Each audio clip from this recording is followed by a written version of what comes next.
Hi, my name is Rich. You're watching my YouTube channel where I play awesome tabletop RPGs with friends. I use the he, him pronouns. I forgot that part. So, this is the Intercontinental group of awesome, so named because there are folks like me who are in the United States and then folks across the pond in Europe. And we all get together on Sundays to play games. This continues our campaign of Spire, The City Must Fall, which is a brilliant game. Rowan, Roken, Discard, and Deckard. And I believe the sequel, Heart, The City Beneath, won a bajillion Ennies just recently, like somewhere in the bajillions. So it's a beloved and awarded game, and we are having a real good time with it. Now I'm going to hand things over to Tyler. Thank you very much. I'm Tyler, he, him pronouns. And yes, we're playing Spire by Grant Howitt and Christopher Taylor. We've done so much. This is, I believe, our 20th session, which is, wow, that's a lot. And so I won't go through a ton for you viewers. You should watch them all. But we had our crew, we're starting in kind of at the beginning here of a new arc.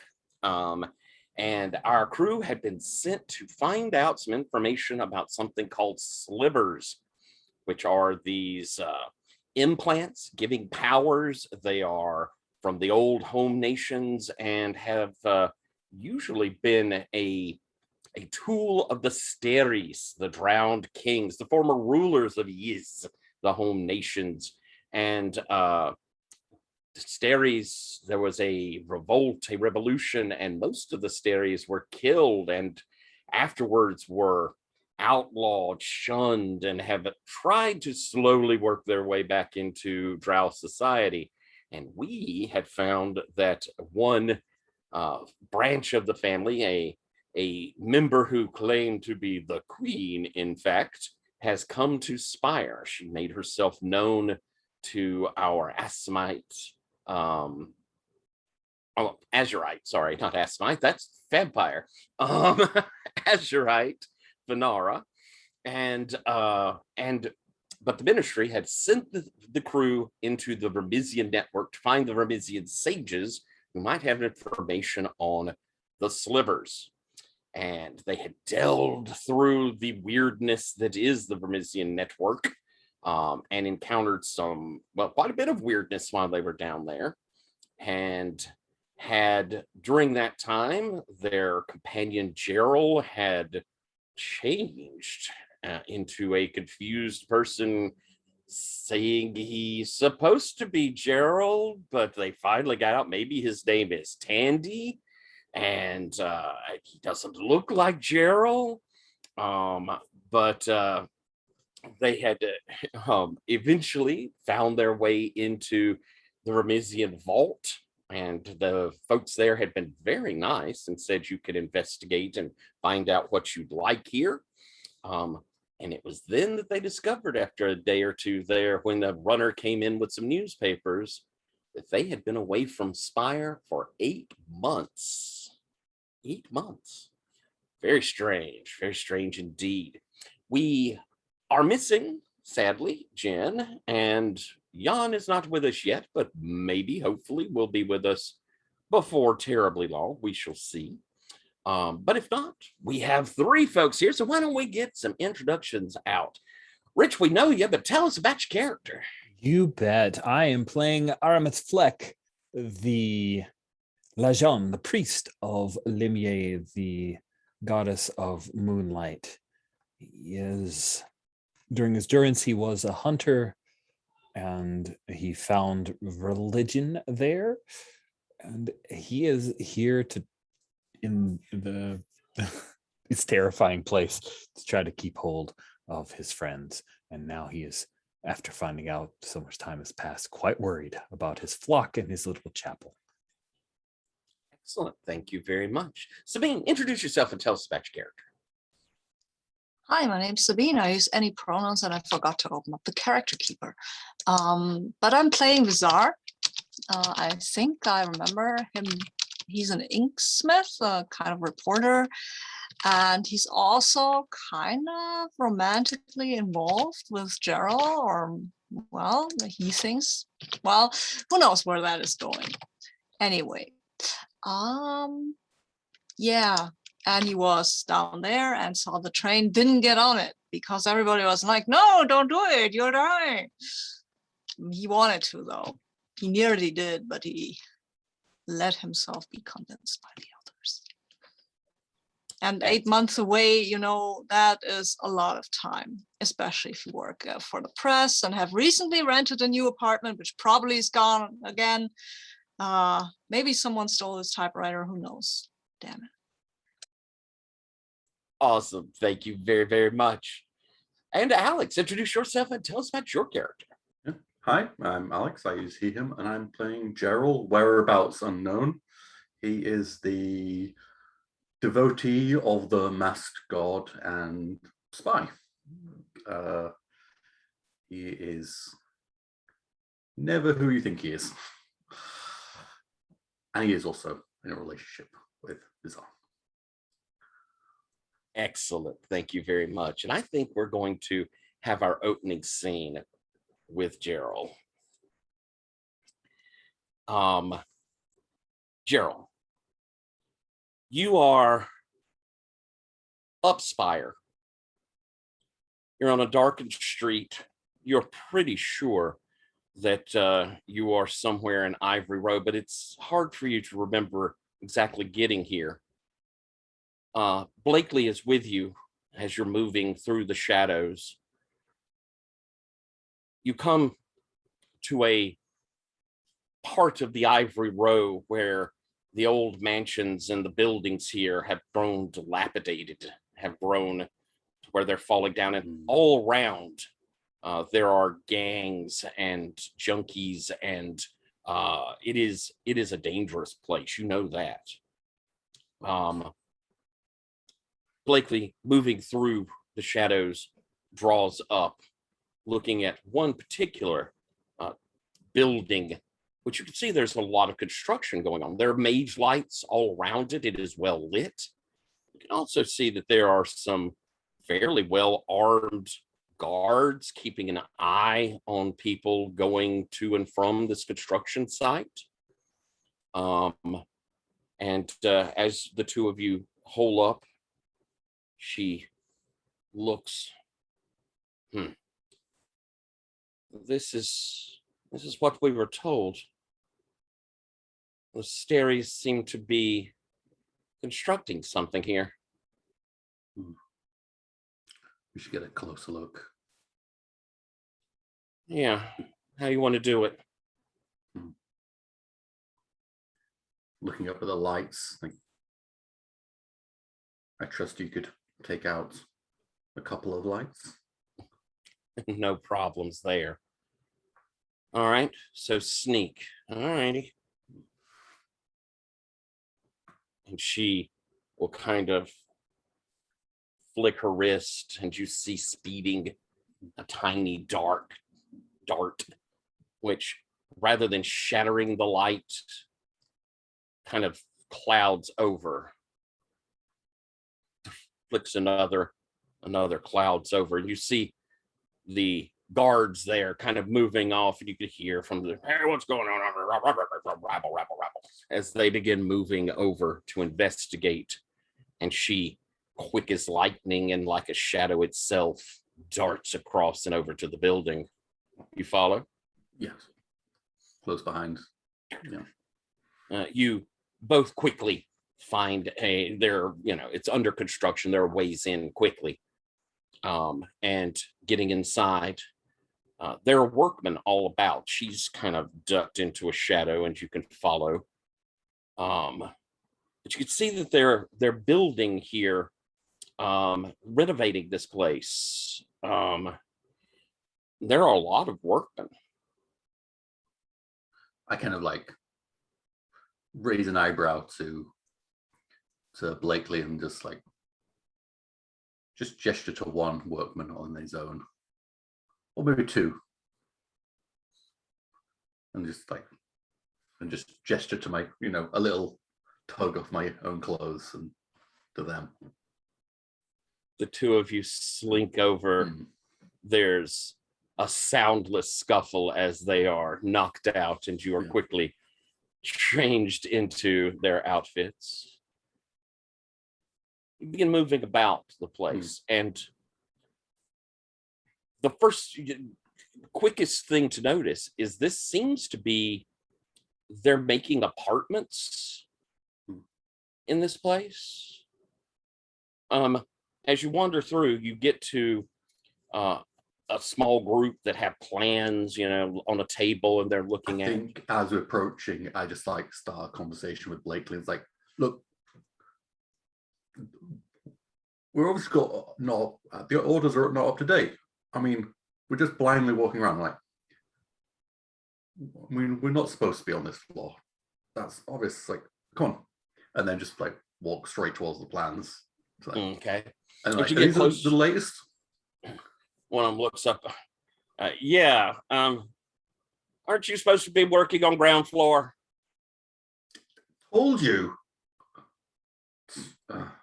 Blakely gives this. Come on now. I mean, we're following plumbing. Well, obviously we're supposed to. Thank you. Told her. No problem. This woodwork's going this fast, people get confused. It's okay. Get back to. He points over to the plans. You get a good look at them, and you can see that they are setting this up as a. It is going to be an apartment building, smallish apartments, but not like cramped, tiny. And you could see over the top of it is kind of written the name of the place, Steris Home for Those Without a Home.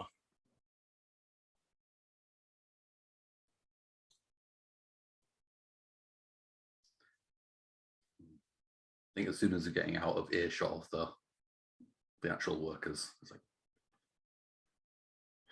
I don't like this. It can't be just. There must be something. They read the secrets. Our Lord says that there is something hidden afoot. And she smiles big. I love when things are secret. And we're going to cut away from that. Bizarre, you have been here in the Vermisian Vault for a couple of days. This will be, pretty much when you've discovered it's been 8 months, but you've had a chance to look through things. You're a great researcher. I mean, it's something that you're very good at. And you are amazed at what the vault is.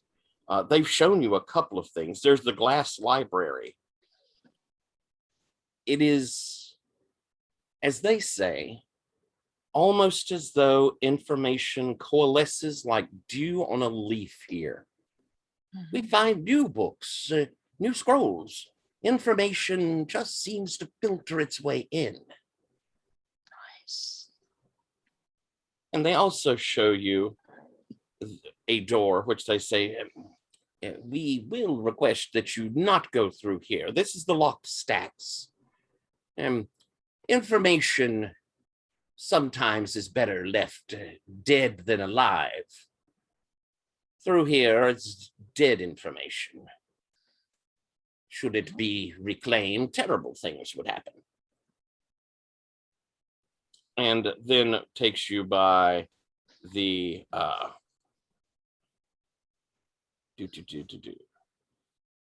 a mechanism running with blue-green electricity of some sort, very similar to what the train ran on when you saw it going.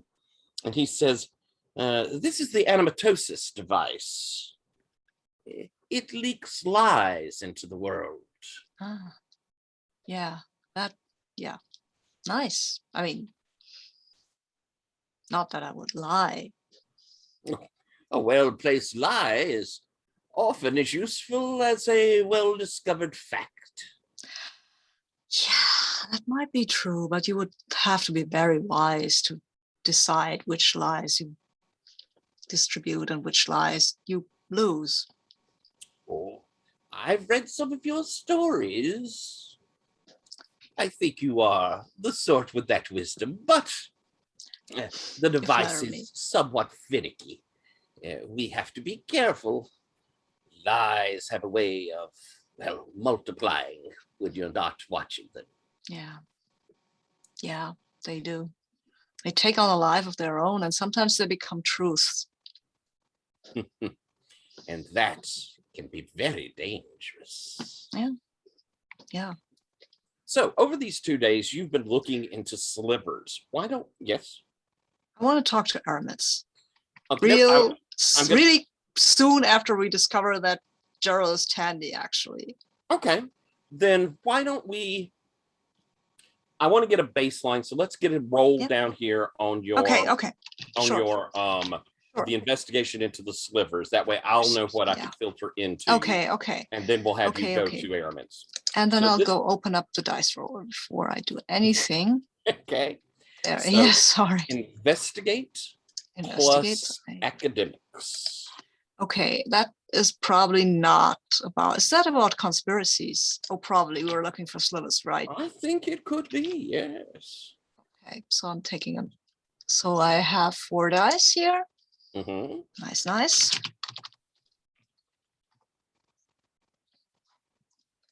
Okay. 1, 2, 3, 4.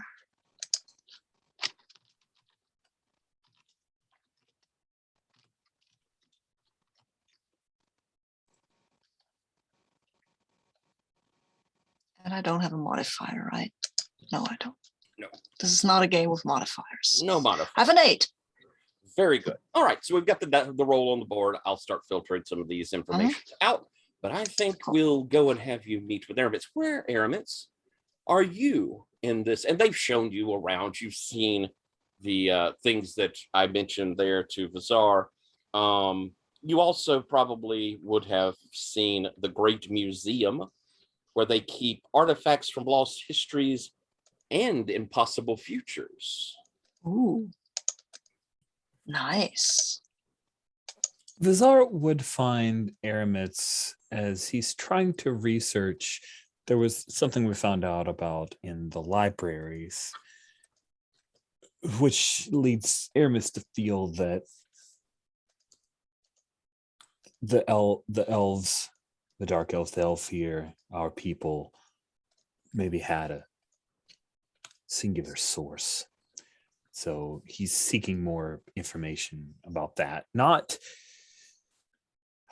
like mostly in pursuit of what the ministry could gain from it and what he could understand about Limier's part in that pantheon.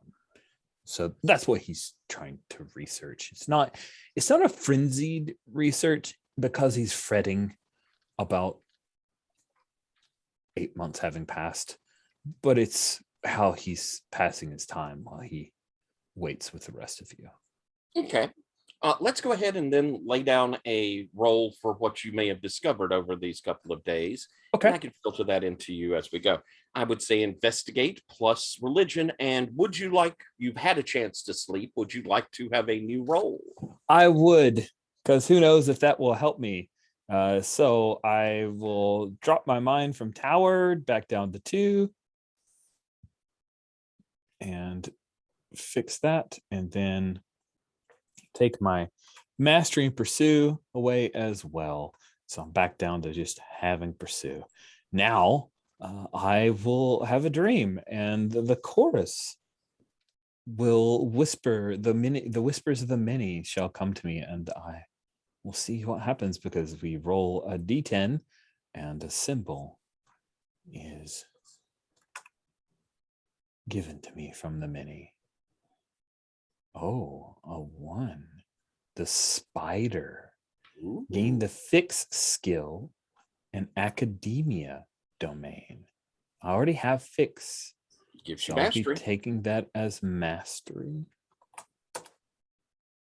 And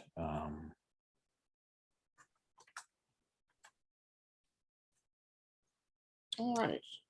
an academia, which I never had before. Awesome. So let's build that role. Thank you for asking me that question so we could build that. Mhm. Feels like a religions domain, and investigate skill, right? Yep.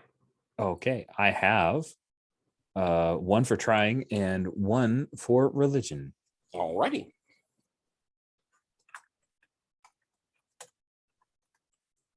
Here we go. A 7 is my best die, so success at a cost. All right. Bizarre, worth noting, you may remove 3 stress. You are already out, didn't have any stress, Aramits. So if you would be so kind, roll me a d4. Wait, who's rolling a d4? You're Me? rolling a d4. Okay. Oh, crap, for the stress.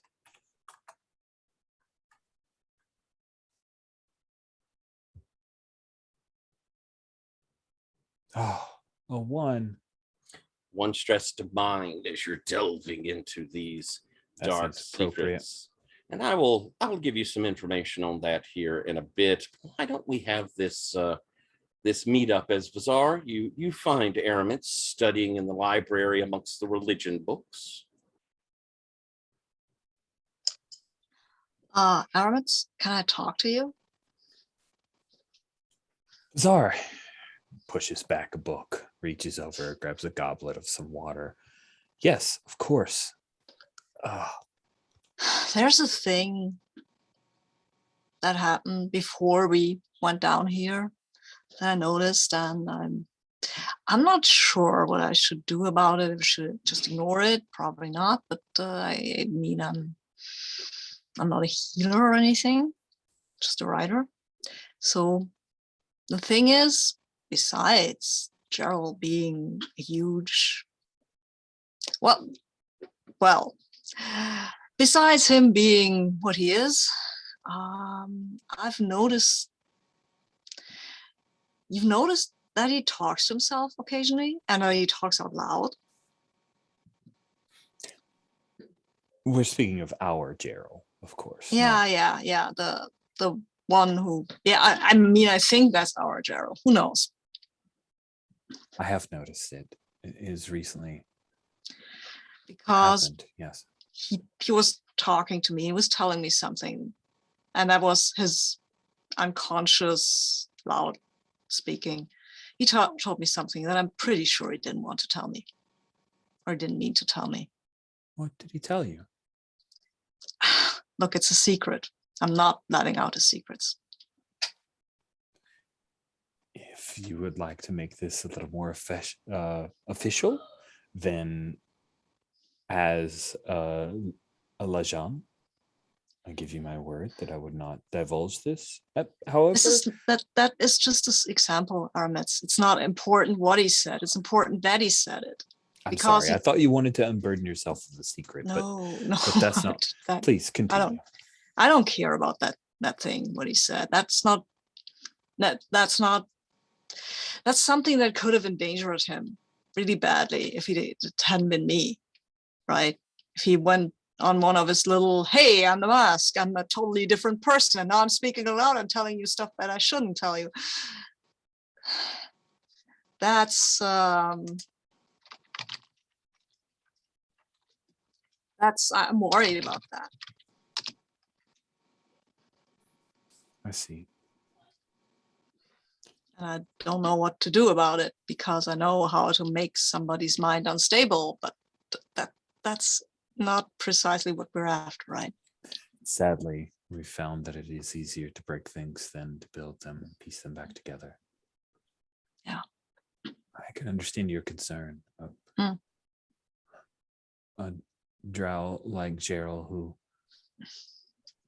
aids us and the ministry by taking on the guises of others, and this current predilection to speak his true mind could be very dangerous for him and for us.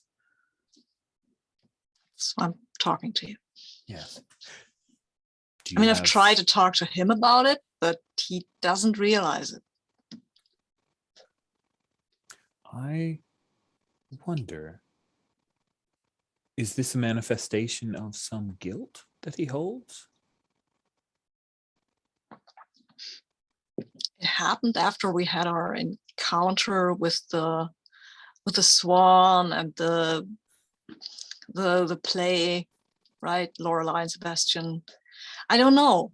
I mean, I got out of it okay, mostly, but I would argue that you barely survived, but yeah, but that was my body. My mind was fine. yes, that's true. But I mean, I've studied in the library a long time, so maybe that's kind of protected me. Also, I do magic myself. So does he, of course. Maybe he magicked himself into something. I don't know.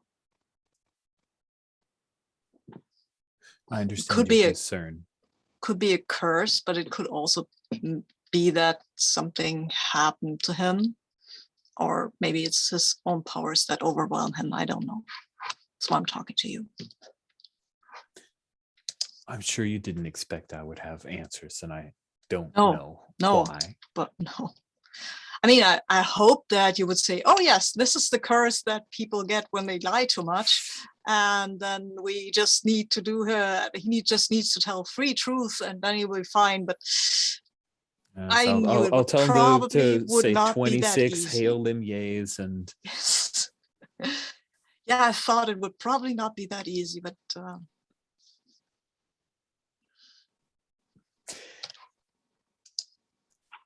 I will help you keep an eye out for Gerald, of course. I'll pray to Livier for guidance and see if there is something that we can do to help him. okay, thank you. Of course. Now, are any of these secrets he shared caused you any concerns? Are you No. all right? I am fine. I'm great. Good. If I wasn't, I would, of course, be talking to someone like you. Not someone like you. I would be talking to you because you're the wisest person I know. You're too kind. I do what I can.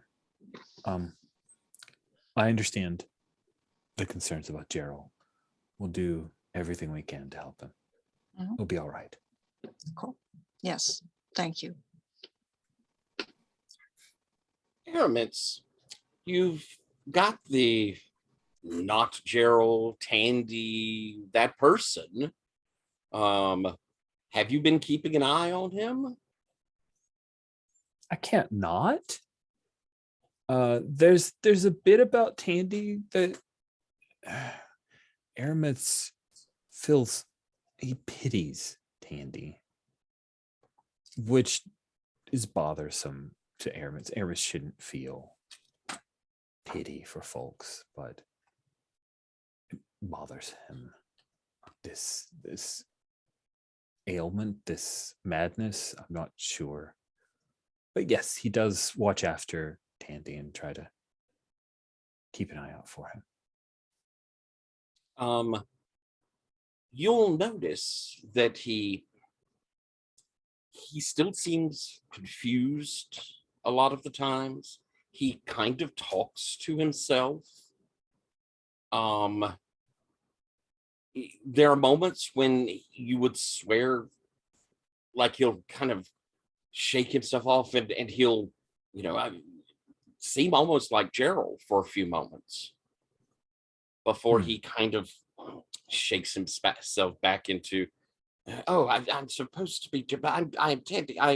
And then there are other times when he's seems more stable as Tandy. Converses about that he leads a very quiet life. He works in some of the upper class houses, going in as a tutor for children of well-placed drow.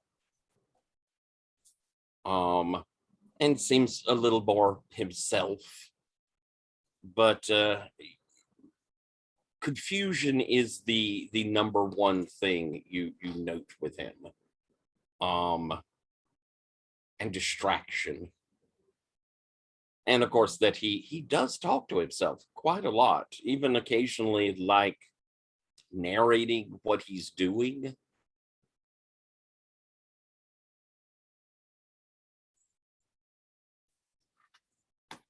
Interesting.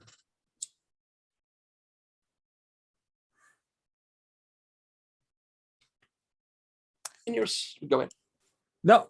That's fine. I don't know where I'm going, but that Okay. is interesting. I'm not sure how Aramis could try to ascertain, but now he's beginning to wonder: is this Tandy? Is this Gerald? Is Gerald stuck somehow?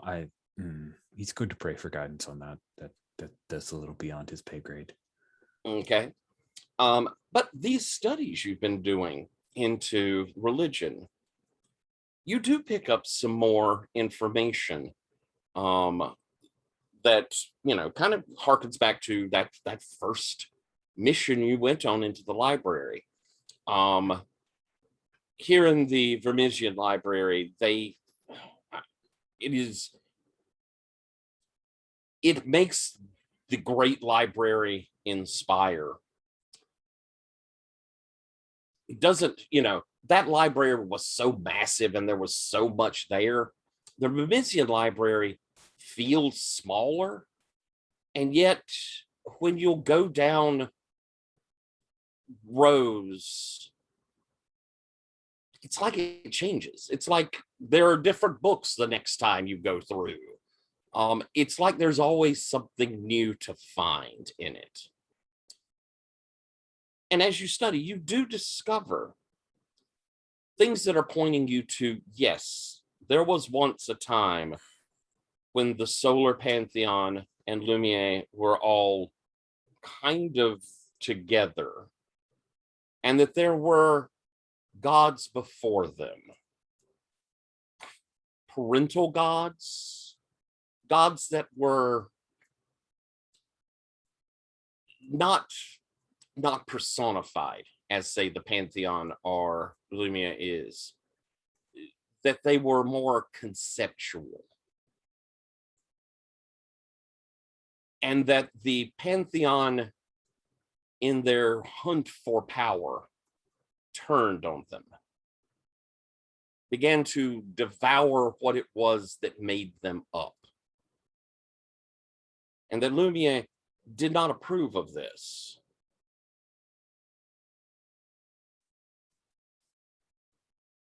And as they began stripping away parts of these gods into themselves, those gods diminished, became small gods. They did not cease to be, but they ceased to be relevant. And due to Lumiere not being a part of this, the pantheon turned on her. I see. And this, at least, is implied that this was when the elves split. But that at one time, Drow and Elfir were one people. Millennia upon millennia ago. That is very dangerous knowledge.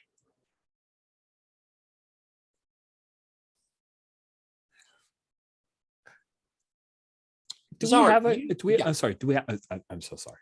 No, go ahead. Do we have a guide or someone that could tell? Like, is there someone for Aramis to ask? Hey, can I borrow this book? May I borrow? There are sages there that you can talk to, and you're saying you'd like to have the book. Is that what you're saying?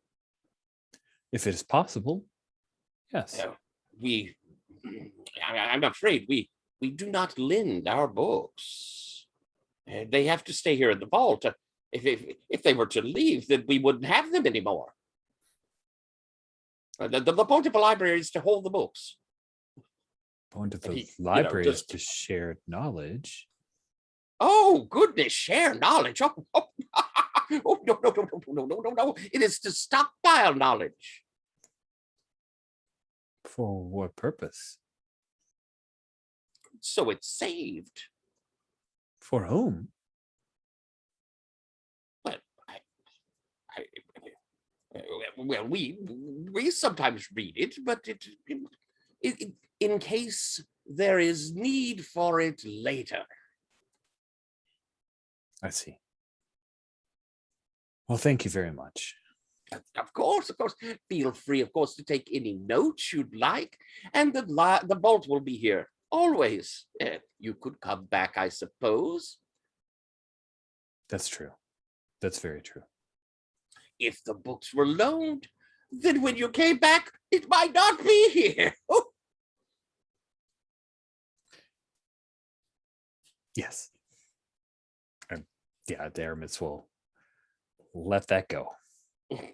and you may see that there is a weirdness to the Vermisians that kind of dragging on a horde they are with their knowledge.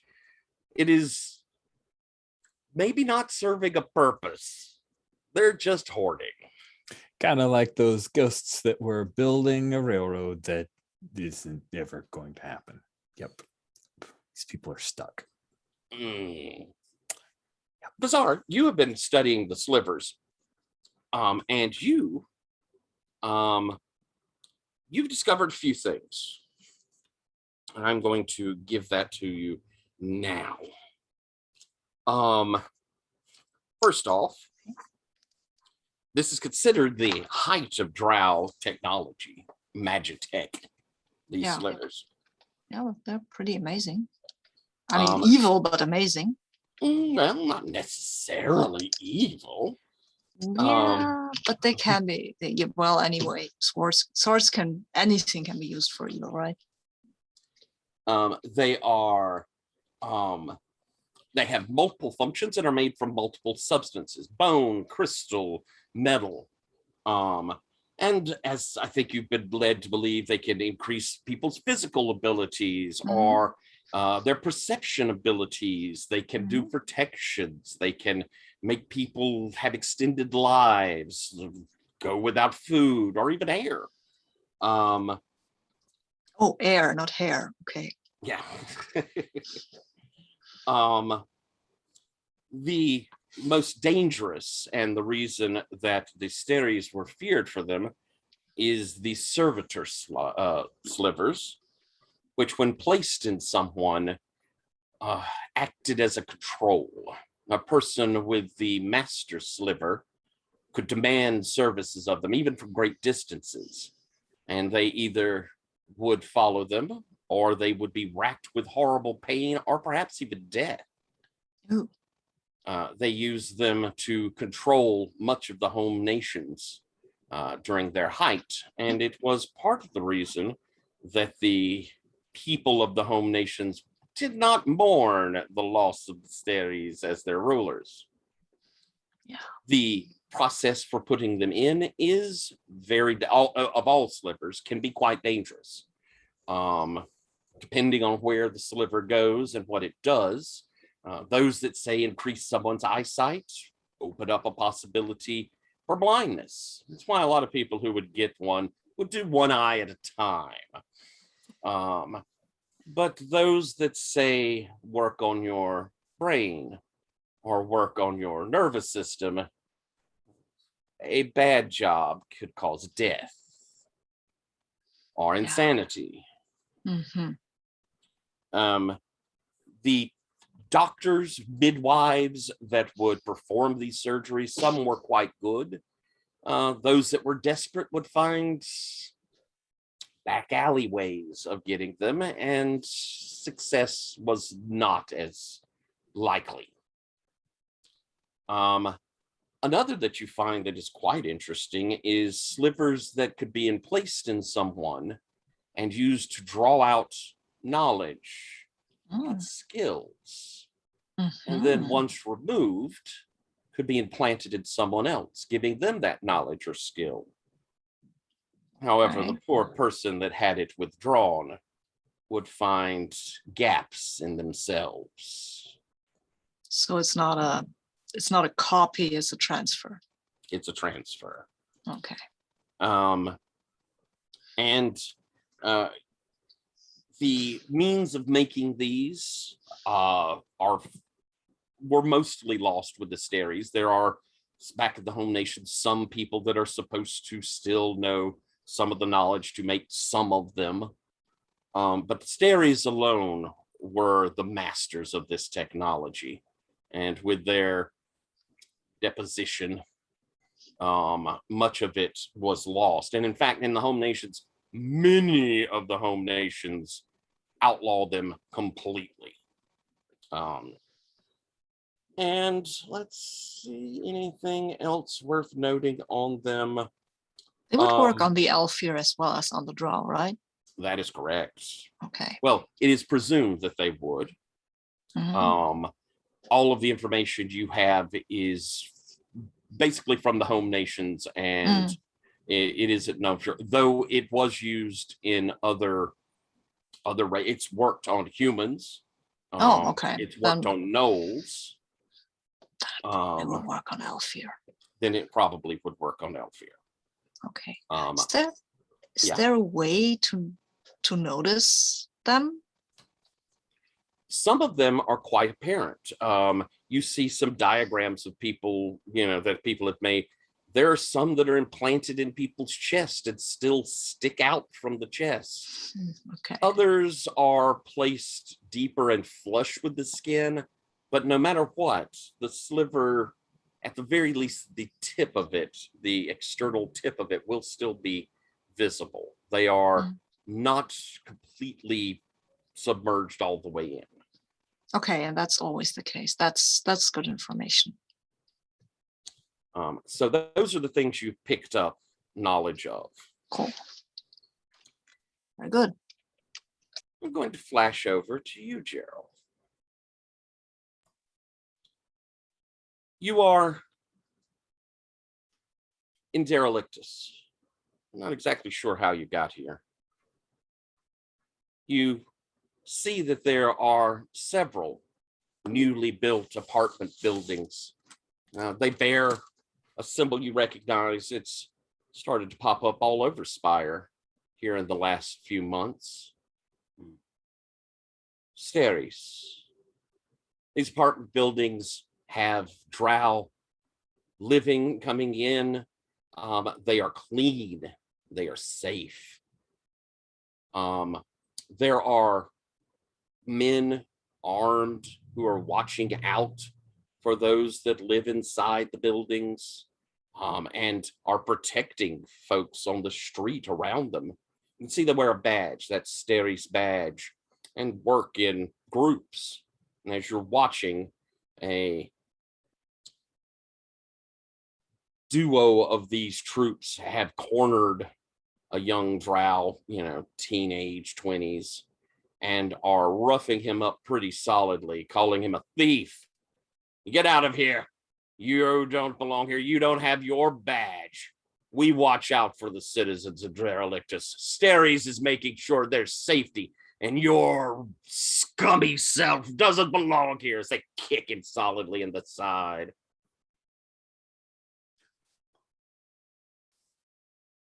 Surely we would have. It's been months. I know it's been months, so I would have had gone in these guard costumes, seen them around. Blakely with me? Not this time. Or at least you don't see her. Something in your mind says she's near. You could see down an alley next to one of these tenements. There is a stairway leading down to probably the cellar beneath there. You know that you're supposed to go look, see what they're doing there.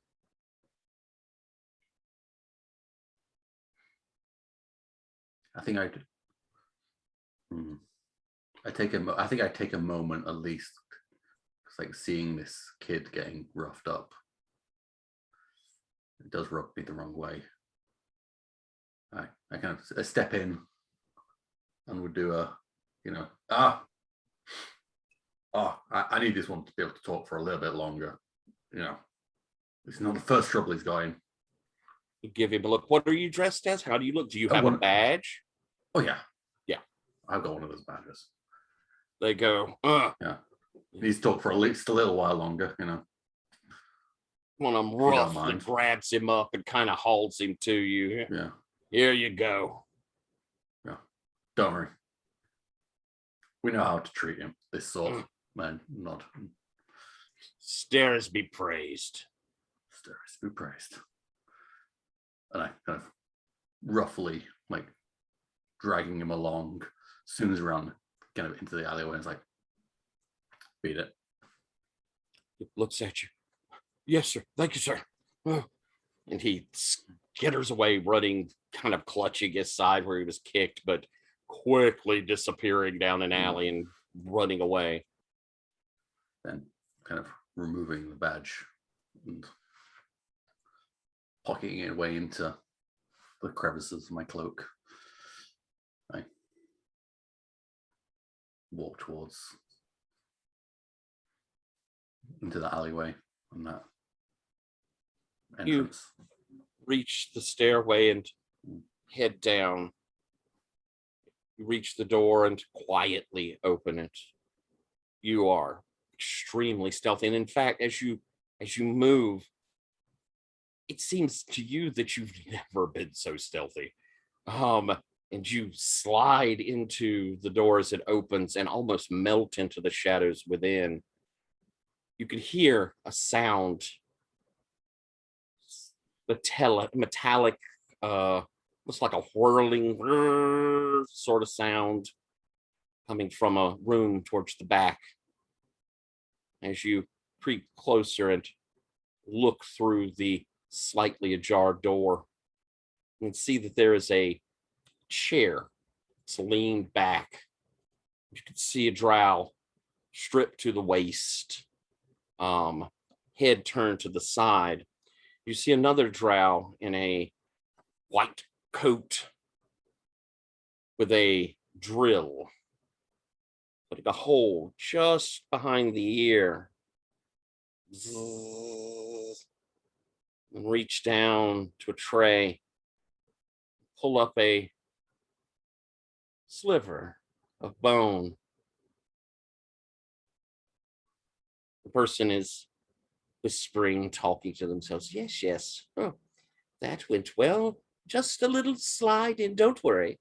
Don't worry. It'll be all better after this. And oh, your hearing will be magnificent from here. You will be able to listen in. And as they say this, they slide it into the hole. The drow on the chair. It hurts. Oh, but good things come with pain. Steris be praised. And as it fits in, you will begin to notice the effects nearly immediately. You're so loud. Oh, don't worry. You'll begin to block it out some soon. There is much you can do to help the family now.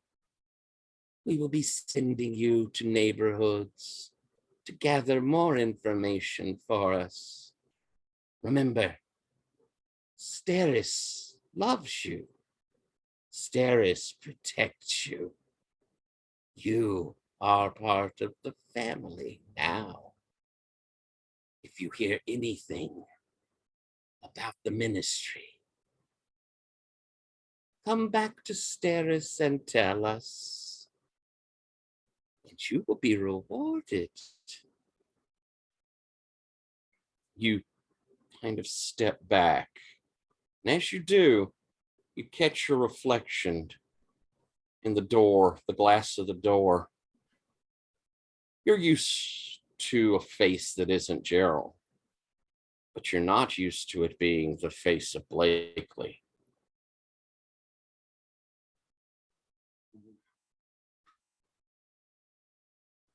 We'll cut that scene.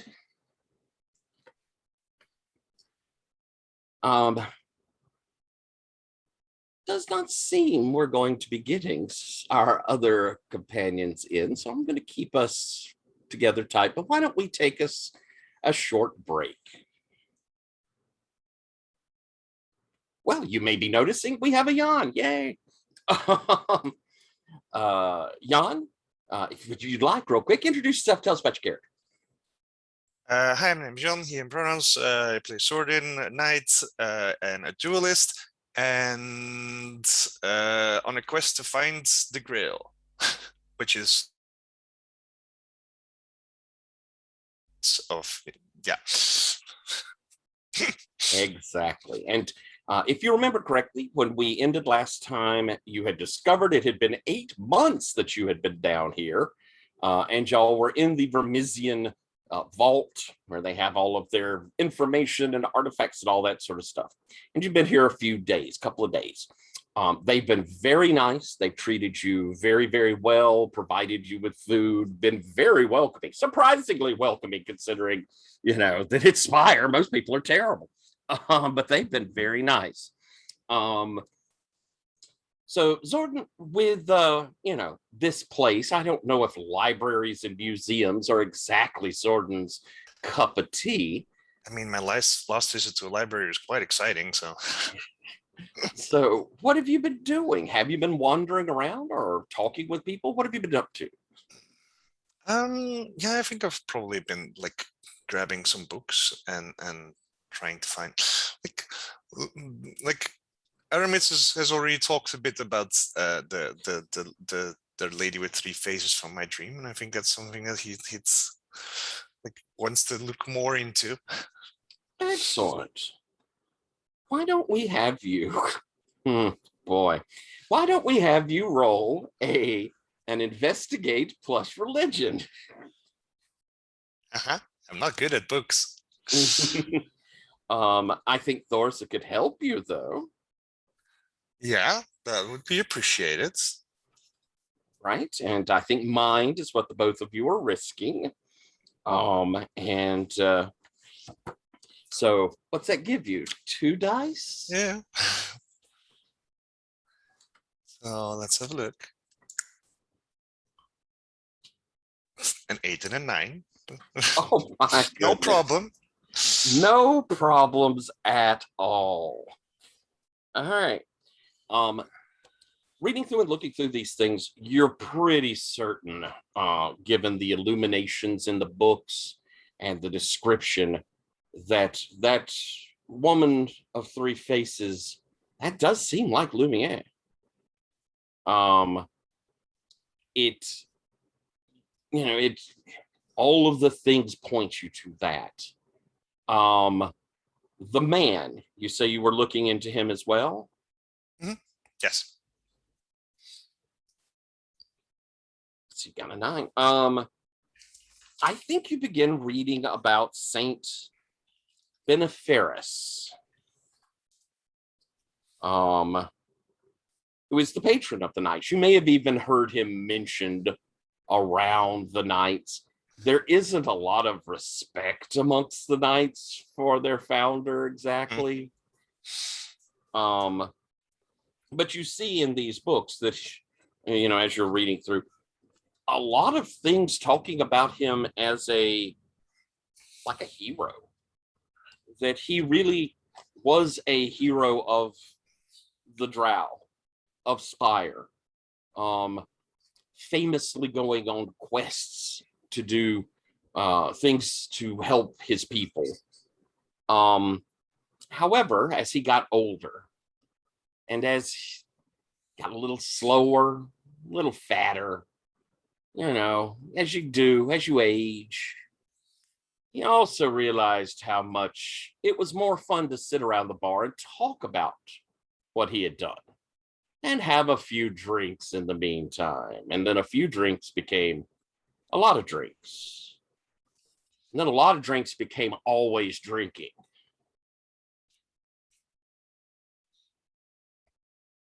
This was a long time ago.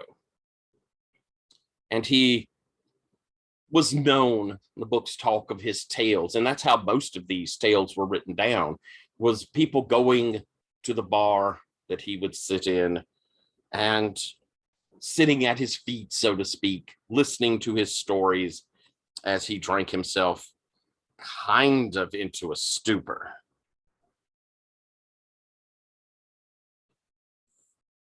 Then there on the docks, the river sort of shifted. And the bar that he always frequented, the water began to rise higher and higher around it. But he didn't seem to mind. As long as the beer kept flowing, he kept his place on his stool. Until one day, people came out and the bar was gone. Seemed the river had washed it away. And no one has seen St. Boniface since. But it does, the knights speak that he is still watching out for them. That as long as St. Boniface sits upon his stool drinking his ale, there will always be ale for the knights. They will always have a bar to go home to. And so in a way, they give a bit of respect, a bit of devotion to their patron saint. Yeah, like while raising their glass. While raising their glass. As you're reading this book, you hear a soft voices, almost a chorus, say behind you, Sir Sorden. Definitely look behind me like, huh? What? Standing between the stacks of books, you see a woman. She is in a silvery white gown, and she has a veil over her head. She glows with a silvery light. I see you're looking at the stories of dear Boniface. Yeah, yes, and then there's like a look to there's a look to there's a like a bit of like what else that You look at her and you see she's kind of turned to look in the direction you are, but she's standing stock still. oh no, there's a okay. You get no response, and she might not even be breathing. In fact, the whole room seems to have gone completely still. The flicker of the mage light has stilled. It is just a solid light. As this woman steps forward, she makes no sound as she moves, though you would swear all around you there is almost a tinkling of bells, maybe silvery sound.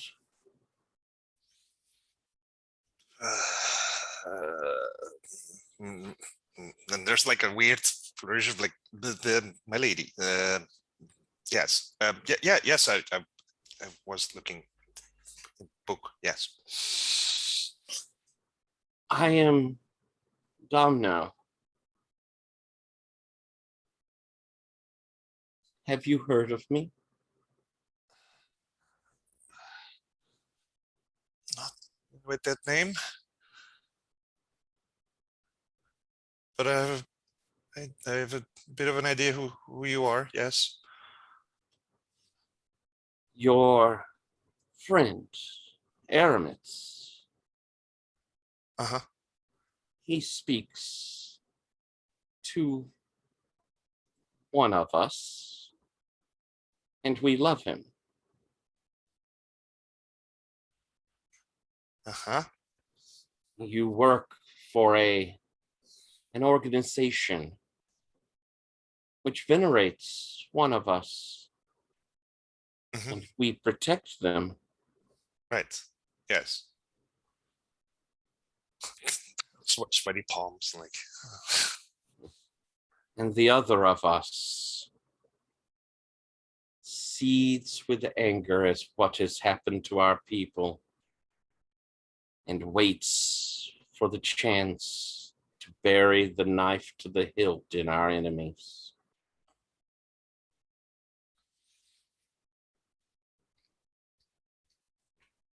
Sir Sorden, Nice to meet you. there was a time when the Knights of the Drow could be depended on to protect and elevate our people. Do you think we could depend on that now from you and your brethren?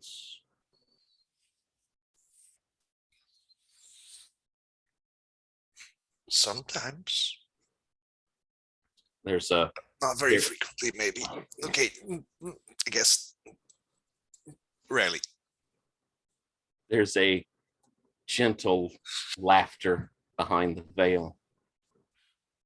And yet you, Sir Sorden, you have protected and helped our people.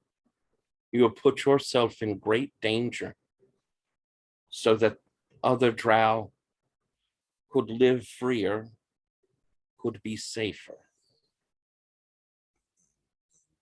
I mean, I'm just helping out some friends. Helping out friends is something our people should have more of.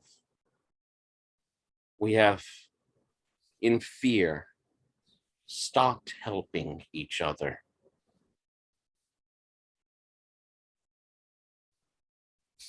Like he's really contemplating those words. I'm like, oh, guess, yeah.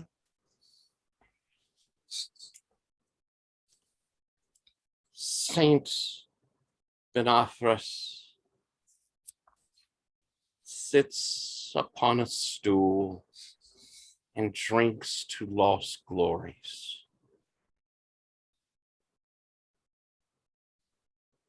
It is time for him to pass his sword on, Sir Sorden. It is time for the knights to have a new purpose.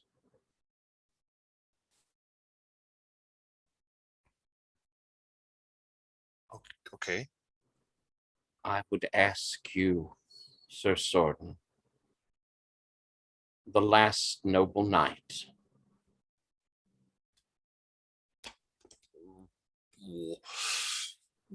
Definitely wouldn't say that. will you retrieve this sword? Surely there's someone more qualified than me. Not particularly. I'm humbled that you call me like honorable, but it's like I'm not sure if that's the most accurate statement about me. And I'm sure there's other more honorable or noble candidates. It may speak sadly of the orders that, no, Sir Sorden, there are none Oh fuck. who are as worthy of the mantle, worthy of this quest as you. Seriously? Seriously. You do not have to take up this burden, Sir Sorden. I cannot force you. But it has been centuries since anyone could. And I do not think that the orders are likely to produce another anytime soon.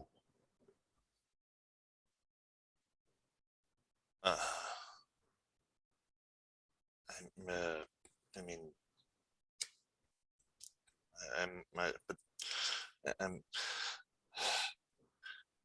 what would I have to do? You must find the saint. You must drink with him. You must convince him His time has passed.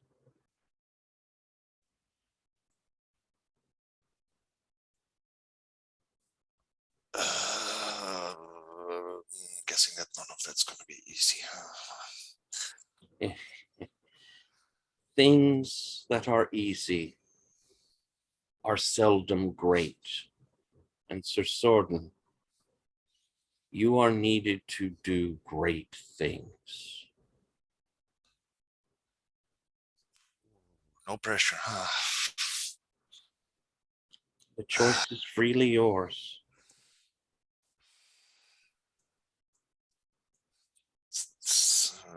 So you're sure there's like if you just wait like a few more years, then I've got a great candidate lined up for the. There's a. She's not quite ready yet, but soon. Figure steps forward a bit closer.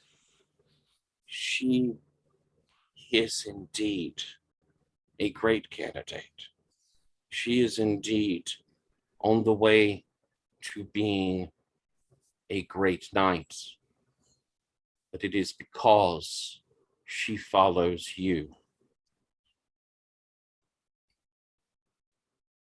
A knight must have one who serves and spreads their word.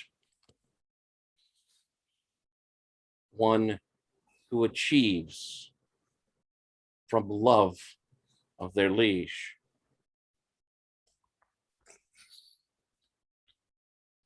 She has much ahead of her as well, but her burdens are different than yours. And they lead her to the heart. I suppose you're not going to tell me more than that, huh? It is not yours to know. Didn't figure you were going to make it helpful. Sorry, no, yes. I guess yeah. She steps up until she's very close and reaches towards the veil. Sir Sorden, do you take the light, the dark, or the blade? Oh, phew. So, right. It's a tough question. I have to choose. Ooh. I guess not dark. Not much. Like it's not usually my style. I mean, it's like get it. It's minister. Yeah. Almost was scared that I talked about the ministry to someone that I shouldn't have, but deities. Yeah.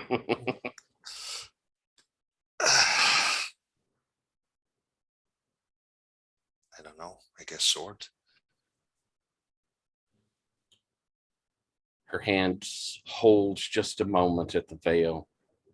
And so the blade for you. And as the veil lifts, you see a drow woman's face. It is twisted in such fury and anger that it is beyond anything you've ever seen. Her eyes glow with the fiery red of passion as she steps forward close to you. You chose well. Our enemies will bleed beneath your blades, and you shall lead us to glory. And she leans in and kisses you on the cheek. And you feel at your hip a weight. And as she steps back, the veil drops and she's gone. Like there's definitely like the there's definitely like the phrase like, is it too late to choose to change my answer was on his lips, and then he's like, oh they're gone. What, Sir Sorden? I heard something. What? Huh? Like literally shivering. Like, what? Yes. The.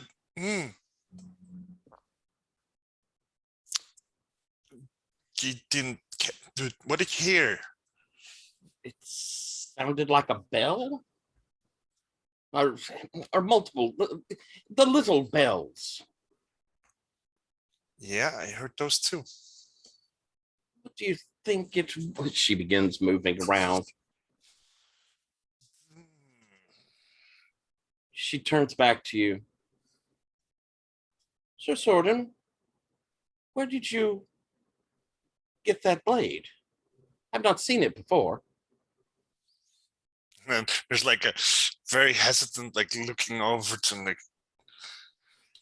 that. At your hip, Yeah. there is a very delicate, thin scimitar blade, or more like a cavalry saber, probably. Long, curved, thin. It hangs naked, no scabbard on it. And it is black. And as you look at it, you would swear there is just the hint of red that seems to be dripping down the blade. Yeah, that's new.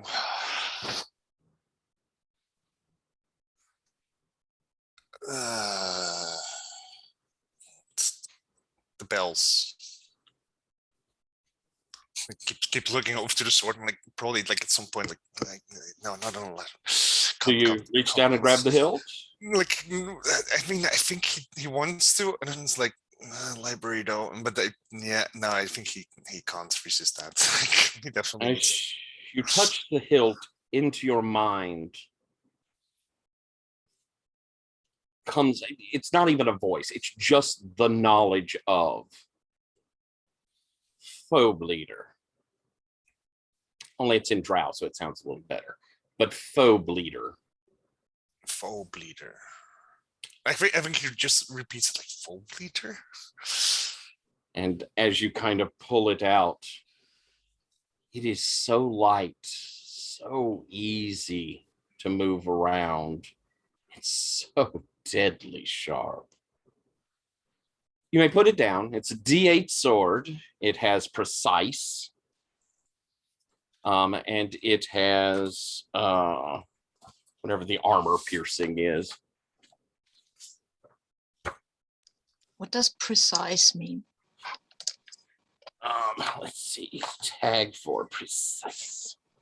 Yeah, that's good because, oh, right. I think that's the armor piercing one. Precise.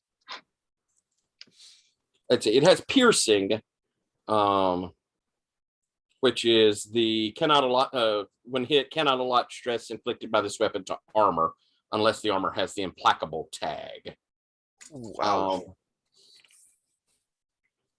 And precise is one of my ones from the other thing.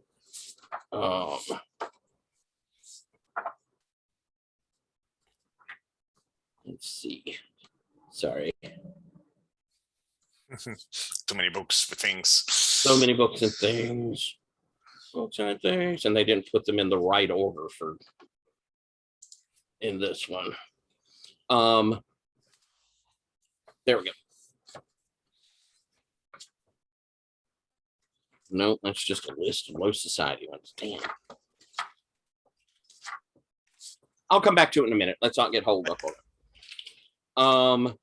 But you have now accepted the quest, which has a mechanical point to it. Yes. And been gifted with a sword.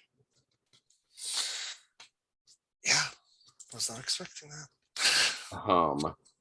There may be some other things that come to that as well.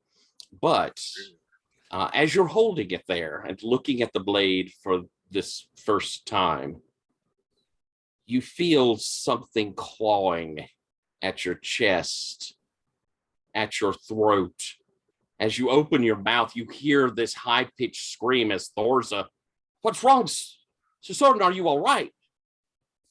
As clawing out from your mouth is a spindly, spiky creature that seems to be screaming in pain as it rips its way out of your mouth.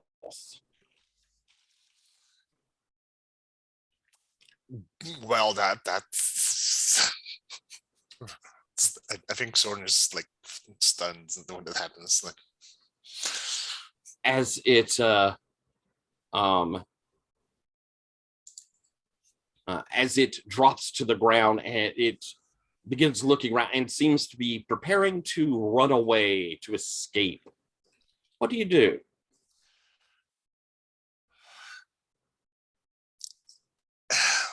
I think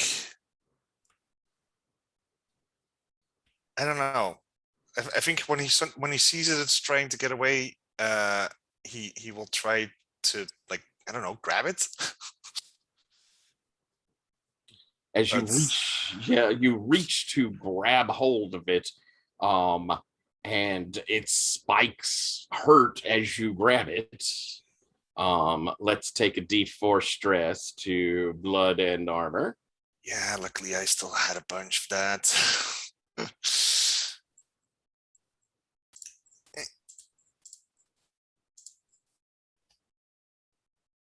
2. Okay. Total And 4.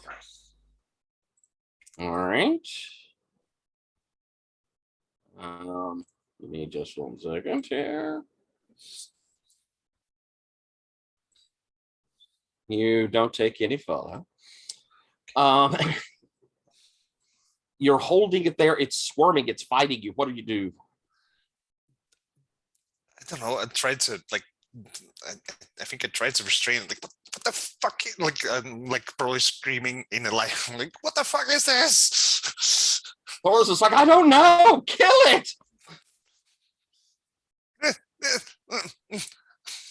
Yeah, I guess he will. Yeah, I mean, he still has the sword. So yeah, he'll probably try to use that, which is probably a bad idea, but You kind of releasing it enough to swipe down and hit it with the sword. As you do, as soon as the sword hits, it slices through it.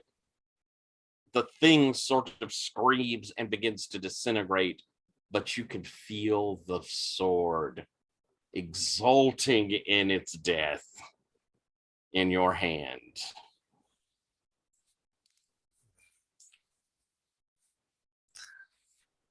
that's so weird. And I was actually incorrect. It's not precise. It's keen is the tag. Right. When you roll a 10 on an attack with this weapon, inflict +3 extra stress rather than +1. Right. However, you have a feeling that when you do that, the blade is going to enjoy it, and possibly there could be ramifications from that. Yeah, should have picked the other option. All right, I'm going to switch over. Bizarre. What have you been doing? You've got, yes. No, I was just showing that I'm there and I'm listening. What have you been doing? You've learned all this information. Yeah. Are you going to bring it to people, or is there something else you'd like to look for, or? I think yeah, sure. I mean, that's why we're here, right? That's the thing. But look for, I mean, I'm always curious about more magic, right? Like doing stuff that is probably not a good idea, but could also be interesting. And I mean, look, they show me a door and say, hey, behind these are secret stories. Come on, really? You expect me not to try, right? No, not that self-controlled. Yes, The horribly locked. Go anywhere but the one room where we have Yeah, right. information that should not get out. Yeah, well, I just, yeah, okay. I see Aramis is not very happy, but also not very surprised. And I won't tell him that I'm doing it. All right. You I go to mean- the door. It is barred and locked with many locks. But I mean, theoretically, you could probably try to open it. I mean, just to check if it's secure, Anybody could come here and try to get it open. I mean, I'm not very good at something like this. You begin Anyway, testing the locks. Why don't we have you make a little roll here? yeah, sure. I think this is probably going to be, falls into either sneak or steal, Mhm. and crime or technology. Yeah, none of which I have, but you know what? I don't care. I have a force of personality, and that works even on the door. Because, I mean, I have been around criminals for most of my life. It's And true. so I claim that, yeah, I have a bit of knowledge, so I get to roll with, hey, 2 dice. Which is not Okay. amazing, but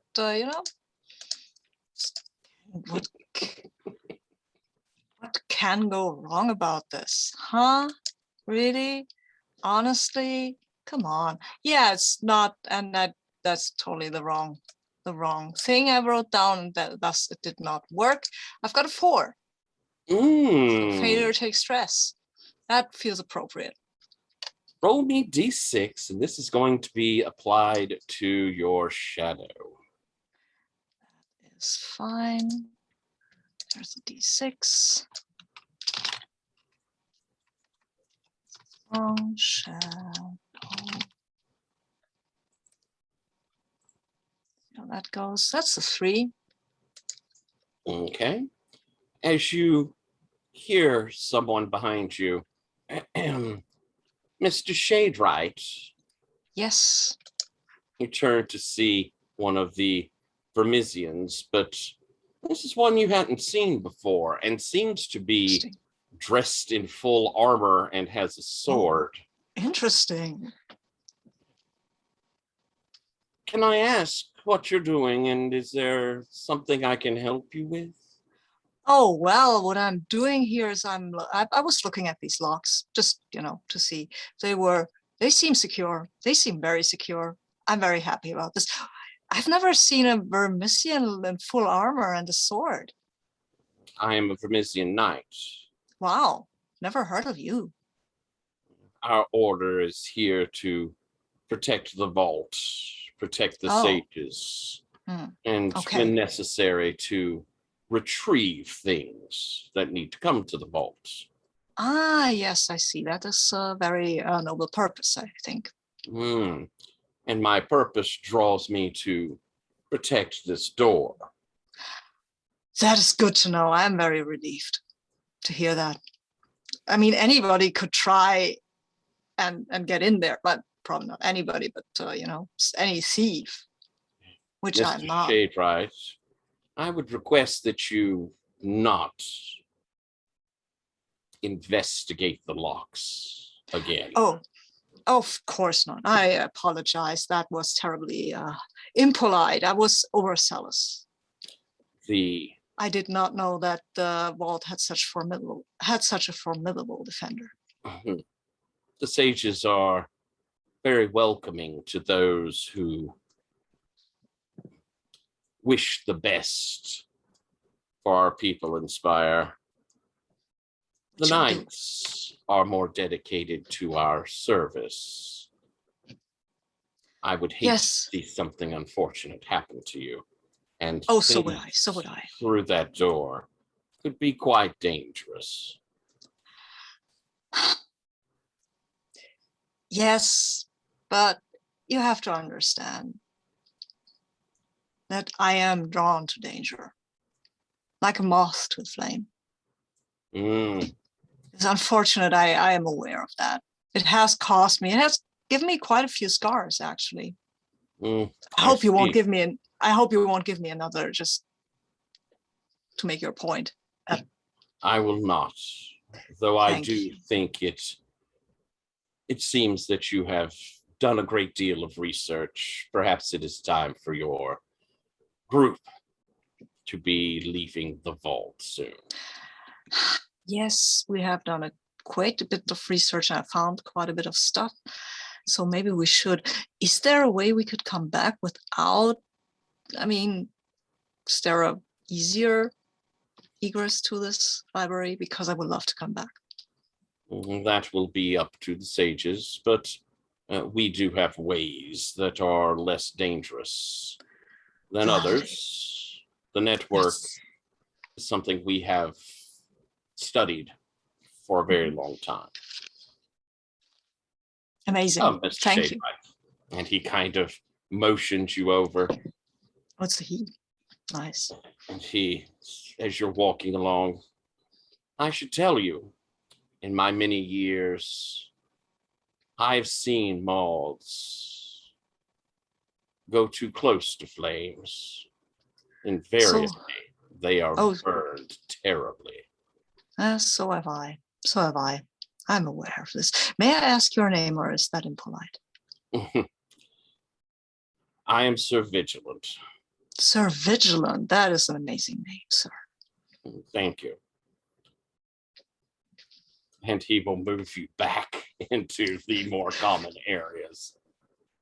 Yeah, I try to talk to him a bit more, but not about consequential stuff.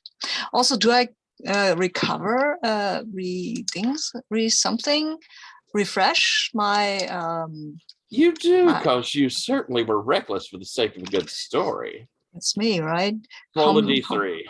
Roll a d3. That's okay. That me. I'm rolling a d6 and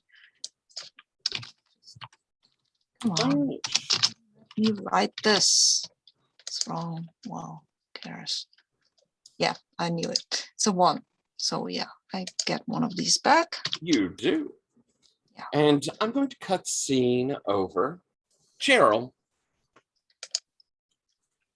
you were in a bar. You can see that there are people here drinking and eating, and as you're sitting kind of in a dark corner of the bar, you have a mug of ale in front of you.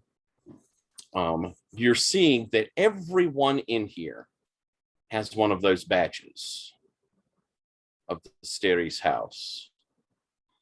And as they are given food and drink, there's no collection of money from them. They're all fed for free, all get their drink for free. When coming through the door, you see a man dressed somewhat better in an outfit that would be called, like a workman outfit, but it is well made, new. He has a prominent badge of the Steries house, and he comes in and he begins talking, friends and family. I hope you are all enjoying your meals and your drink. And let us all remember why it is that we have this new security and prosperity here. It is because of House Steries. The kings of old are now the friends of the downtrodden. Those who once were on high now look to care for their subjects below.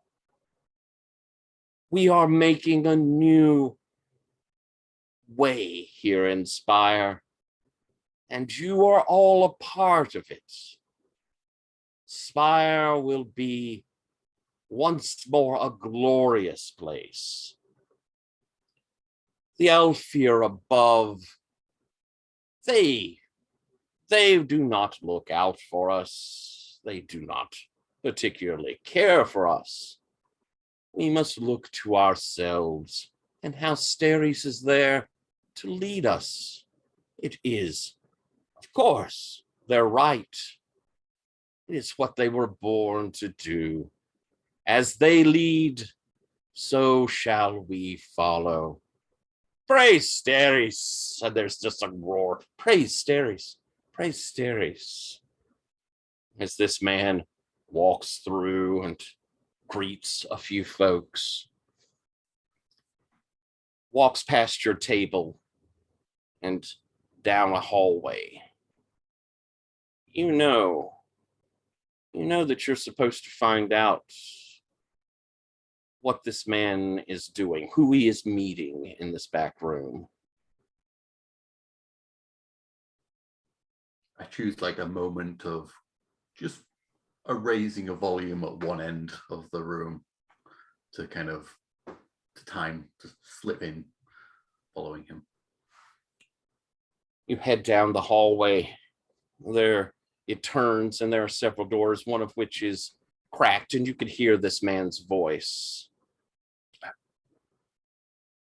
Primarch, I have been throughout the neighborhood and things are moving along very well. We already have 4 blocks here in Pilgrim's Walk, and I expect the next 2 tenements should be open within a month.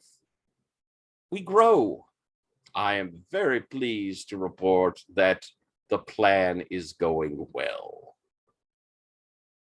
And you hear a voice it's strange, high-pitched with weird clicks in it. The Queen will be very pleased to know that. I shall let her know. As soon as I return to her, we will see about a promotion for you. I certainly don't deserve such a thing. You go closer to the door, Gerald. You peek through. You see this man standing in front of a woman, you presume. She's wearing a long gray kind of robe that covers everything, as well as a hood that's well over her face. I do my best for the glory of the house, and Her Majesty appreciates that. You may find that it is time for you to receive a reward. Perhaps an adjustment to that voice of yours so that it can carry further and touch more deeply those who hear it. And sort of, I would appreciate any gift, Primarch. I do not know that I am worthy.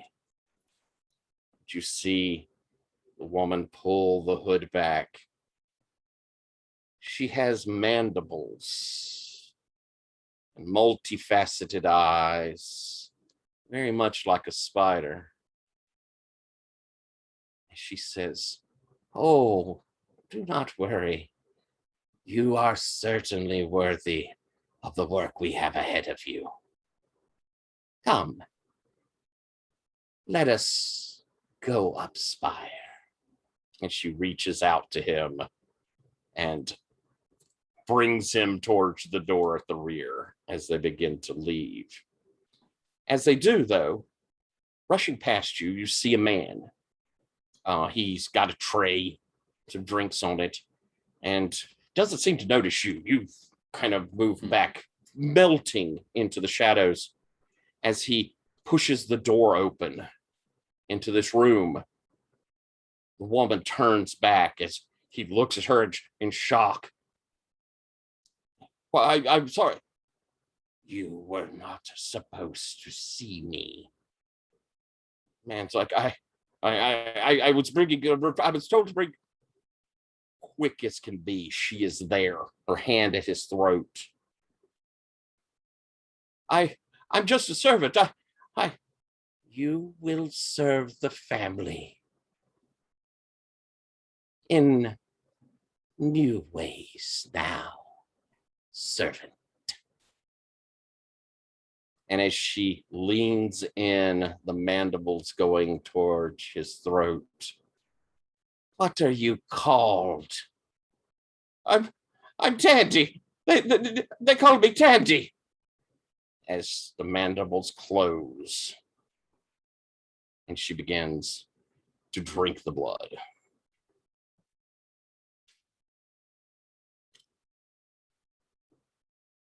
We're going to jump back.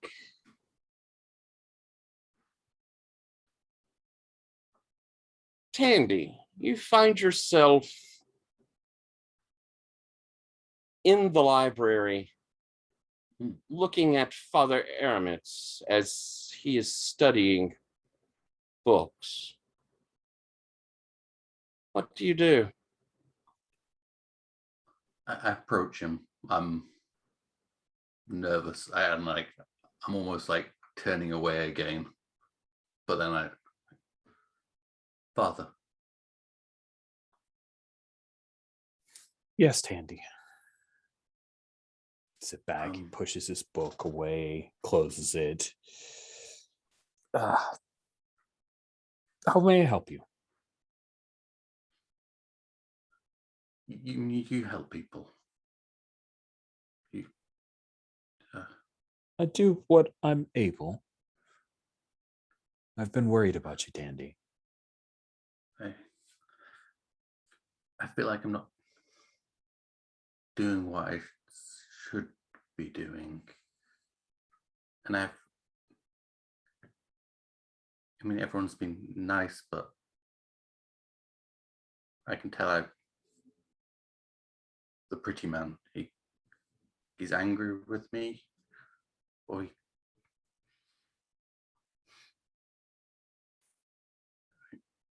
Who is the pretty man? the one who writes stories. Ah. Well, Tandy, Vizar's not angry with you. It's just that you remind Vizar of someone that they care about a great deal. Because you're here, and they are not here. And so it's a reminder of Vizar's worry about the person they care about. That's not your fault. Where is he? Not entirely sure. Do you remember anything about how you came to be with us?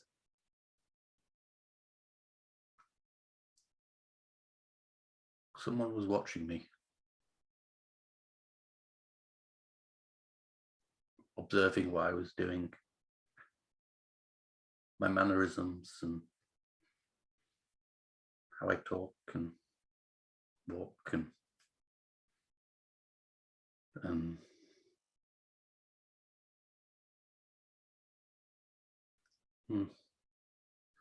I was at a bar and I was moving around. I was serving drinks.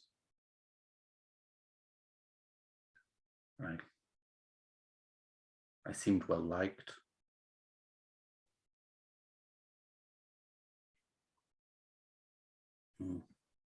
It seemed I had new clothes.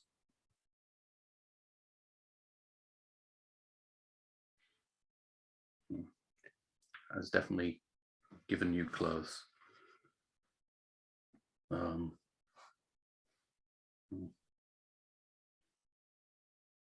then I was in the station, and I'm Tandy. Yes. You're all trustworthy, so I know that's true.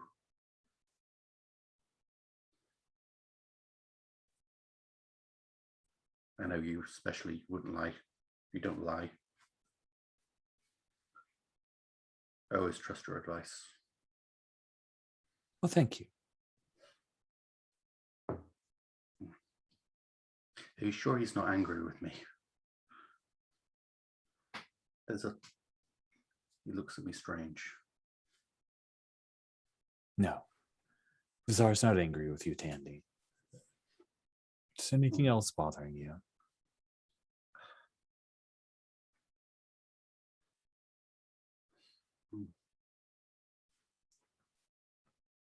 I don't know. I feel like I should be doing something.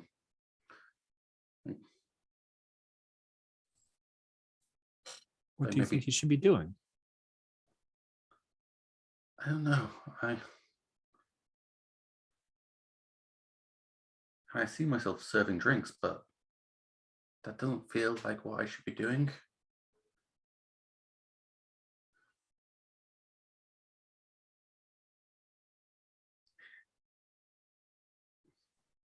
And last night I dreamed about doing bad things. That's something I don't want to be doing. So What kind of bad things, Tandy? I don't want to talk about those things. So I appreciate that, but like I don't know. I like being Tandy, so I don't want the dreams. I see. Perhaps if you're willing, we could take a moment of respite and offer some prayers to Lemier to help heal your nightmares. I wouldn't have to experience them. No, They would No, just no. be gone, and I could be Tandy. And we will offer up our prayers and try to find guidance. That's all we can ask. and I know you're trustworthy.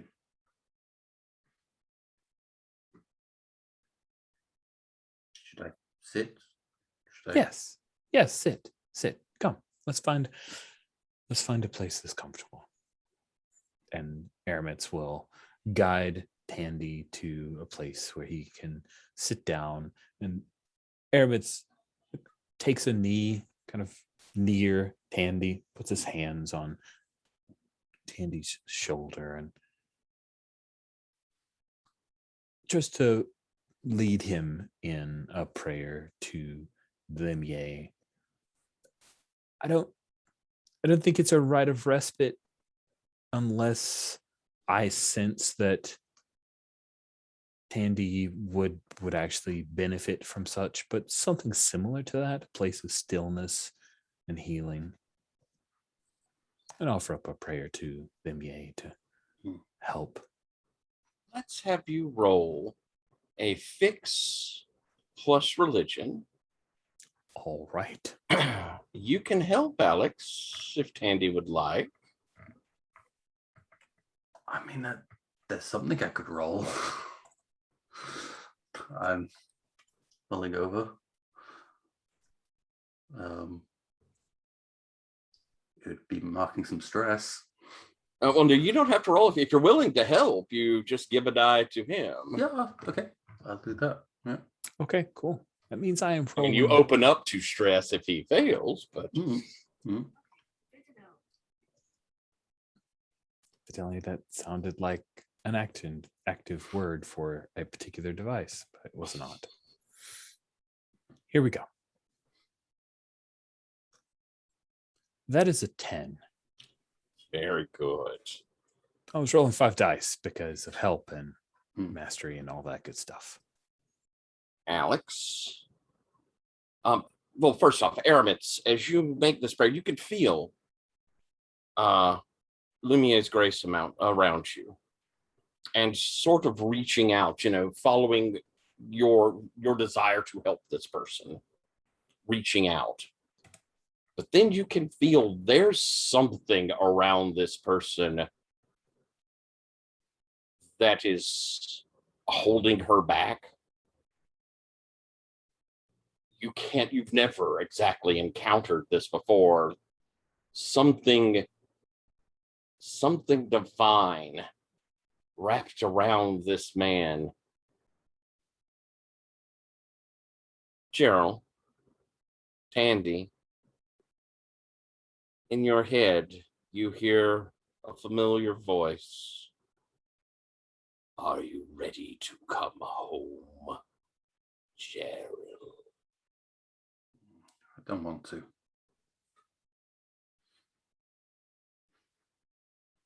You are difficult. needed.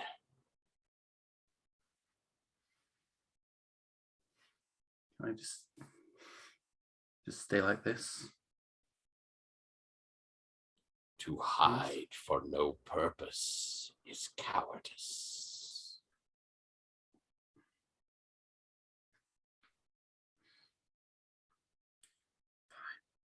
Fine.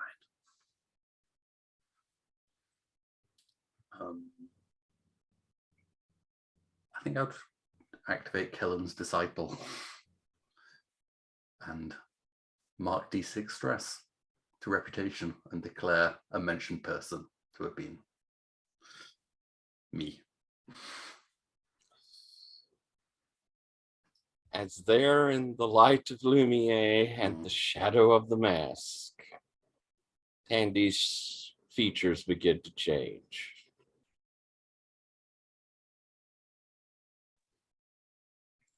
Hand squeezes Tandy's shoulder as I look and what are you showing him, Lumiere?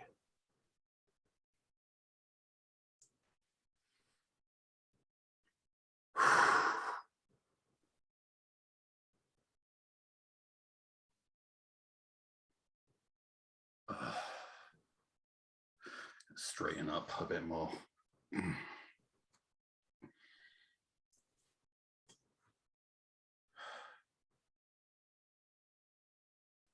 Is everyone okay?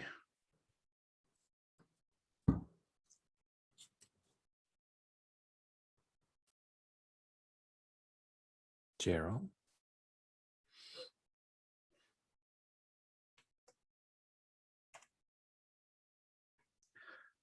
For a moment, he really wants to say, like, sadly, yes, but he just says, yes. And Aramis seizes forth and wraps his arms around you, Gerald, and hugs you, kisses your cheek. Oh, praise be to Lumiere, you've come back to us. You would not believe what has happened. Oh, friend. Yeah. Do I have a clear image of what's happened, or? I'll ask you that. You for certain know when your whole group went into the station. Do you know, can you bring back what has happened in the days since? I think I can, only in the vague, like, we got to our target. Beyond that, how many days?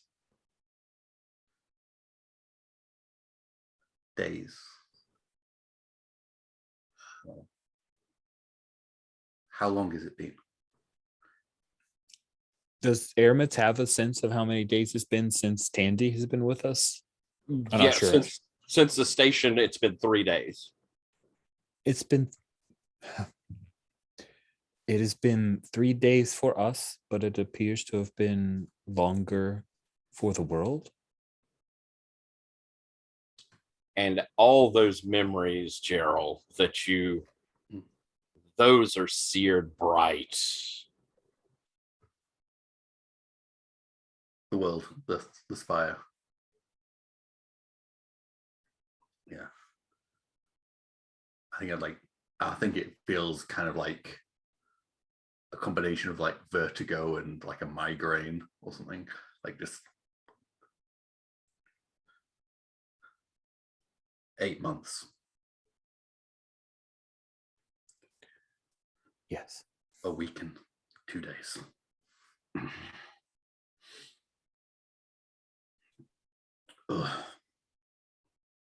come, let's get you a drink. There are a great many people who've missed you, but one in particular, of course.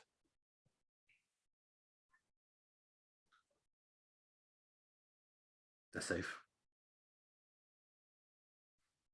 Is anything safe here?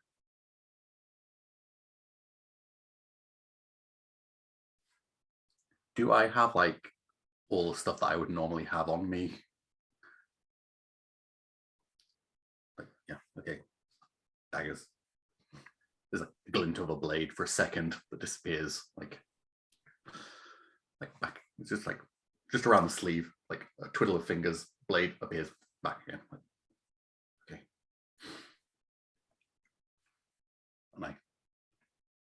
And I get up and just stride purposefully out of the room. But then stop. Which way? This way. Let's go speak with Vizar first. And I think that's where we're going to stop, since we are at 5. For us, 5. For y'all later, much later. Well, eventful, lots of things happened here. We may not have moved much, but we learned and had things occur. I think that was pretty cool. If we could, we'll take a quick stars and wishes. That sounds, people got time for that? All right. If we could, though, can we take maybe like a 3-minute real quick? All right. So, and as I said there, Sorden, you can get rid of the Needletooth Child fallout as you have disposed of it. So they came crawling out. I guess it didn't like being in Lumiere's light. And would you like to tell folks the mechanical benefit of having accepted the quest? Yes, because I have accepted the quest, I am seen by Damnu, and she/they will protect me. So once per session, if I suffer fallouts, I can choose to ignore it for as long as I'm on the quest. Very nice. And I don't know. I guess I don't think. Yeah, it doesn't specifically say, but I think like once the quest is done, it doesn't count anymore. But and Gerald, I rolled for your fallout from that bit of stress you took. Ugh. And I think that's going to work out well. You have lie. Trying to justify your actions, you tell a lie that will cause a problem this or next session. So next session.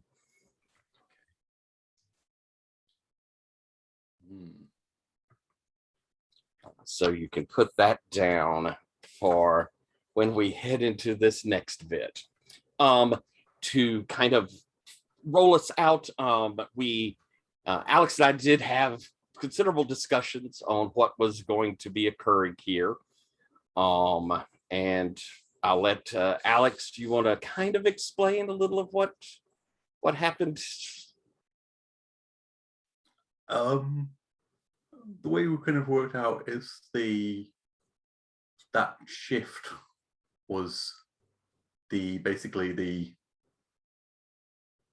when the time skip happened, when time changed, Gerald was granted 8 months of information by his masked god, and it was a little bit harsh. Took a little bit of a toll on his mind, soul, psyche. And he found a little safe place to, shiver in a corner inside his own mind for a bit. Which I think was neat. We had 2 options on the table. One was that maybe Gerald was in body outside, and had been through this 8, or that Gerald was still there inside. And I think it ended up being cool. I like that we have a bit of information of what's been going on outside when we come back in. And we'll hear a little more of that. But the Steries do seem to be doing such good works. I'm sure it's going to help all of Drowkind. But super neat. I have a term that I stole from wrestling called a schmoz. This was in its way a little bit of a schmoz session. A schmoz is when you've got things going on in the ring and you don't want it to come to a definitive conclusion. So a bunch of people rush the ring and just start beating each other up. So nothing comes out of it completely definitive. And I kind of wanted to do that with Fenara not here, so that when we get back to Spire, we have Fenara with us. So I wanted us to do things down here. And it ended up we had lots of things to do. I thought all of this went really neatly and well. And we will be going straight back to Spire next session when we have Jen with us. So with all of that in mind, I'd love to hear some stars and wishes. Why don't we start in the middle with you, Alex? Hey, you're back, so let's get stars from you, Alex. I really like the little one. I'm going to take 2 because it always sucks to be the person at the end. I really like the little bizarre Aramids. They're talking about me. But I really like the worry of the little a thing that we fallout that could have just been a little thing, that flavor thing that we've been trickling, but actually turning it into more of a graver issue and developing it, which I liked. And also both sides, you and Jan, with the receiving of the quest, and yeah, that was really nice to see. Awesome. Thank you very, very much. Jan, any stars? I was here for so short, and yet there's so many. I loved the scene with the spider lady. That was creepy as fuck. I really loved the conversation with Damnu. That was intimidating and weird, and like, just, yeah. And also, like, what the fuck, swords? And like, I was not expecting that. That's like another upgrade.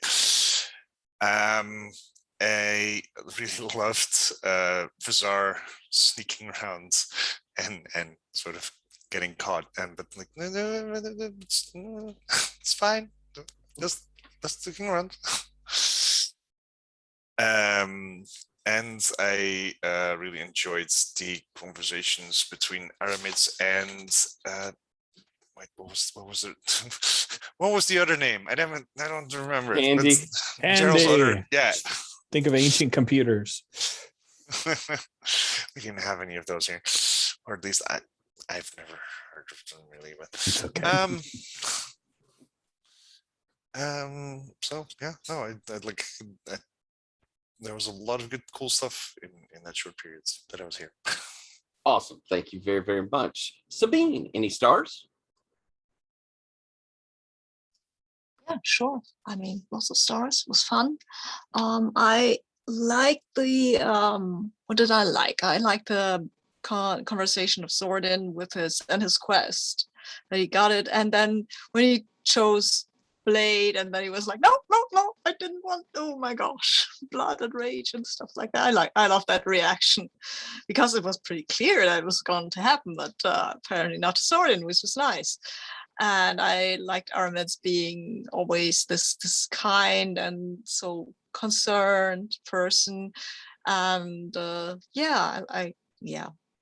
love Aramids. I did not precisely understand what was happening with Gerald, to be honest, because it was kind of what, huh? Okay, but everything was cool. And these starlings, no, that's not star. What's their name? Star. The Starries. Staries. Staries, right? These staries are really creepy as hell. Wow. Wow. Yeah. Awesome. Thank you very, very much. And Rich, these stars. Stars. So Tyler stars for the creepy as hell scene with Zordon and the spider thing. Star to Zordon for being so just taking on the quest. He felt very much like a protagonist in the fantasy movie that is very relatable and second guesses themselves a little bit, like had this little bit of Matthew Broderick energy, and I mean that in the best way. So that was super cool. I really liked that. Alex, the portrayal of Tandy and pivot to Gerald was fun. I enjoyed that, seeing the change over, and Sabine Vizar being so concerned about Gerald and revealing this whole, he's revealing secrets, but I'm not giving away a secret. That was neat to see. I trust you, but like, this is not what I'm talking about. Let's move on to the curing thing, not the secrets thing. That was good. There were lots of good moments. Awesome. Thank you very much. I want to point out I really, really liked that Zordon scene, and I sort of thought you might take Light. I was not immediately thinking, for sure what you would take. Yeah, I might take Light. I know Light was the better choice, and then I was like, you know what? We don't have a lot of representation of the third aspect of Damno in the game, and honestly, I think it's kind of fun to maybe shed some light on that one, which I've now found out is Le Collet. I thought it was a good idea to kind of, if we have the three faces, give a little distinction of what it meant to take one as your patron. So I'm kind of pleased with that. I'm glad you took. I'm delighted you took the the bloody hand. Awesome. Thank you very, very much. Rich gets to start with wishes. One wish for sure. Wish Jin makes it back safely from Gen Con so that we can get out of here. This place is spooky. I want to get home and see how bad it's gone. That's the major wish. I'm looking forward to getting back to our respective homes and seeing what has changed, what's evolved, where are things gone wrong, probably. Yeah, I think that's it. That's my main wish there. Cool. Jan, wishes. I wish I'd planned my evening better. And got here earlier, and I'm just glad you made it. I underestimated. I mean, the event was never mind. Yeah, I wish my brain knew better how to handle time. Awesome. Thank you very much. I think I skipped you actually, Sabine. Sabine, you're next. Well, wishes, I had thought of one and I forgot it. I want Jen back, obviously, because that's amazing. I want to get out of here. Yes. Also, I want to do that. And I had another one, but I forgot. I'm sorry. Well, I appreciate that you gave a reason for the sages to say you won't be leaving. and that was actually the wish that I had, that I would meet this interesting Dalmatian knight again, and that maybe we can go back there to that library. Cool. And you have a ticket on the rail if you ever need to go somewhere. And finally, last but not least, our returning Gerald. Alex, any wishes? I want to receive a talking to from Vizar.